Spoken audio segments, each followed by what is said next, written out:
derajat Celcius atau 12.000 derajat Celcius atau 15.000 derajat Celcius seperti sinar matahari begitu kan. Tetapi ini ada lautan api yang jauh lebih panas dari itu. Kenapa demikian? Karena dia harus membakar setiap roh manusia. Kenapa demikian? Karena roh manusia itu bersifat kekal dan harus dibakar selama-lamanya, maka dia membutuhkan api yang lebih panas. Api yang lebih panas. Jadi bukan seperti api belerang. Kalau api belerang itu melelehkan mobil, melelehkan rumah, melelehkan pohon, jadi larut seperti itu. Matahari hanya bisa membakar sekitar 15.000 derajat. Tetapi roh tidak bisa hanya dibakar dengan cahaya materi, yaitu matahari atau belerang. Tapi harus dibakar dengan panas yang bersifat kekal. Itu api neraka. Begitu mengerikan. Jadi sekali masuk ke situ tidak akan pernah bisa keluar lagi. Itu disebutnya kematian secara rohani. Yo, baca lagi.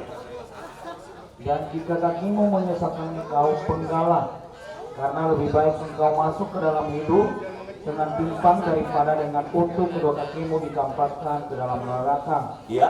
Di tempat itu ulatnya tidak akan mati dan apinya tidak akan padam. Terus? Dan jika matamu menyesatkan engkau, cungkinglah, karena lebih baik engkau masuk ke dalam kerajaan Allah dengan bermata satu daripada dengan bermata dua ditampakkan ke dalam neraka, di mana ulat-ulat bangkai tidak mati dan api tidak padam. Iya, jadi api dia akan padam. Terus? Karena setiap orang akan digerami dengan api. Mantap. Di dalam situ apa yang terjadi? Setiap roh manusia itu akan digarami dengan api. Gitu. Dulu saya tidak mengerti ayat ini seperti apa akan digarami dengan api. Jadi supaya panas itu lebih meresap, menyentuh sampai ke roh kita.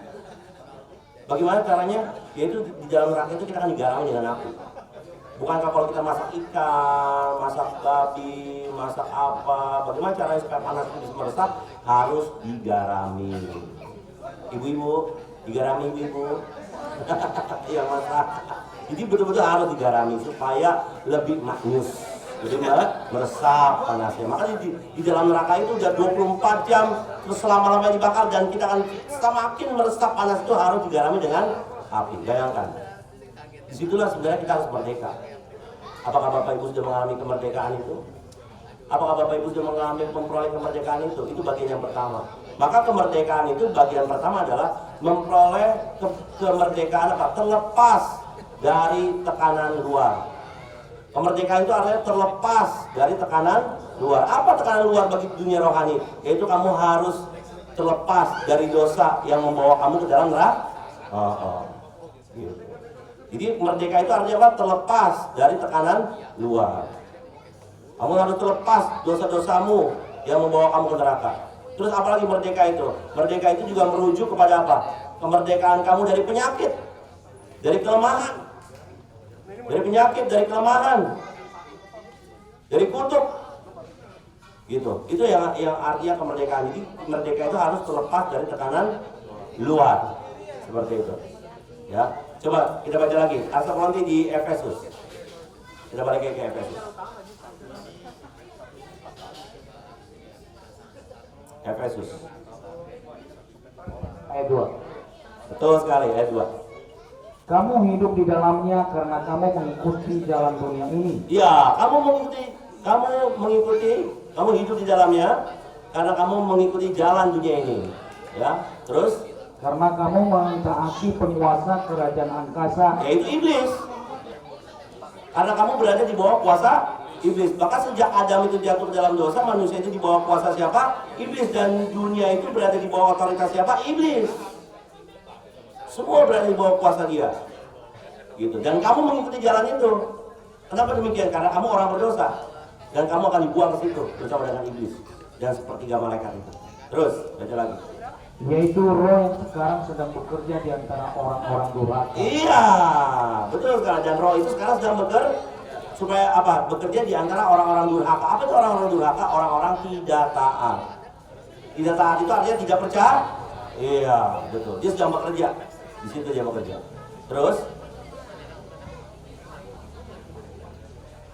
Sebenarnya dahulu kami semua juga terhitung di antara mereka. Iya, dulu kita sebenarnya terhitung di antara mereka orang berdosa. Terus?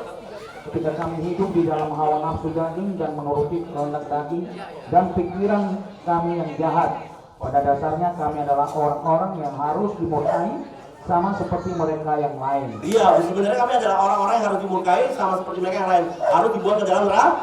Aslinya kita seperti itu dulu. Tetapi apa yang terjadi? Yesus Kristus Tuhan kita telah datang 2000 tahun yang lalu. Dia memberikan apa kepada kita? Dia memberikan kemerdekaan bagi kita. Bagaimana cara kita merdeka? Yaitu melalui bakti pengorbanannya dan darah Yesus Kristus itulah kita mengalami kemerdekaan. Kita mengalami kemerdekaan secara penuh, secara total dari tekanan luar. Dari mana? Dari tekanan luar. Ya, bukan hanya dari dosa saja, tapi dari segala sakit penyakit, dari segala kelemahan, dari kutuk, dari aib kita masa lalu, hawa nafsu kita, semua manusia lama kita betul-betul kita telah dimerdekakan. Maka setiap orang yang mengakui bakti pengorbanan Yesus Kristus dan darahnya, maka orang itu menyatakan melalui baptisan. Maka melalui baptisan kudus itulah kita mati bersama Kristus. Jadi melalui baptisan kudus itulah kita memiliki pengalaman pertama, yaitu kita menjadi satu di dalam Yesus Kristus. Ketika kita masuk dalam Yesus Kristus, maka kemerdekaan menjadi milikmu. Total kemerdekaan itu menjadi milikmu. Tidak ada yang bisa lagi membawa roh jiwamu ke dalam neraka.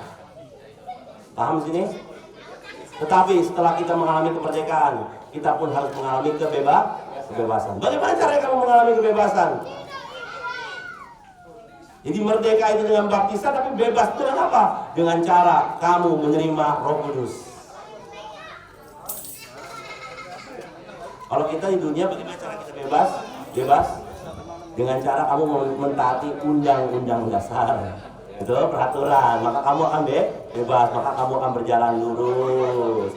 Tidak ada yang akan menangkap kamu, tidak ada yang menghakimi kamu, maka kamu tenang, gitu kan? Tetapi bagaimana secara dunia kita mengalami kebebasan? Kamu harus bebas dengan Roh Kudus. Bebas dengan apa? Roh Kudus. Bapak Ibu, apakah Bapak Ibu sudah bebas semuanya, teman-teman?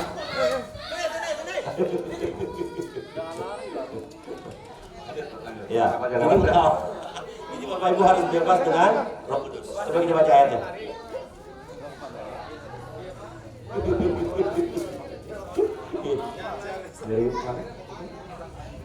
Kita baca Roma pasal 8. Roma pasal 8.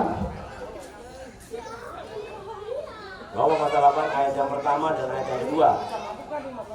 8 ayat pertama dan kedua. Iya. 8 ayat 1, 2 dan 3.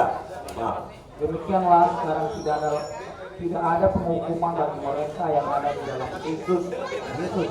iya, sekarang tidak ada lagi penghukuman bagi mereka yang ada dalam Kristus Yesus. Jadi melalui baptisan itu kita masuk ke dalam Kristus, maka tidak ada lagi penghukuman, tidak ada lagi yang membawa kamu ke dalam api neraka maksudnya. Penghukuman itu bicara api neraka, itu yang panas tuh. Sebenarnya bagian kamera boleh nggak kita mau geser sebentar agak ke sini, jadi di adjust dulu. Oke guys, kita geser ke sini sama-sama.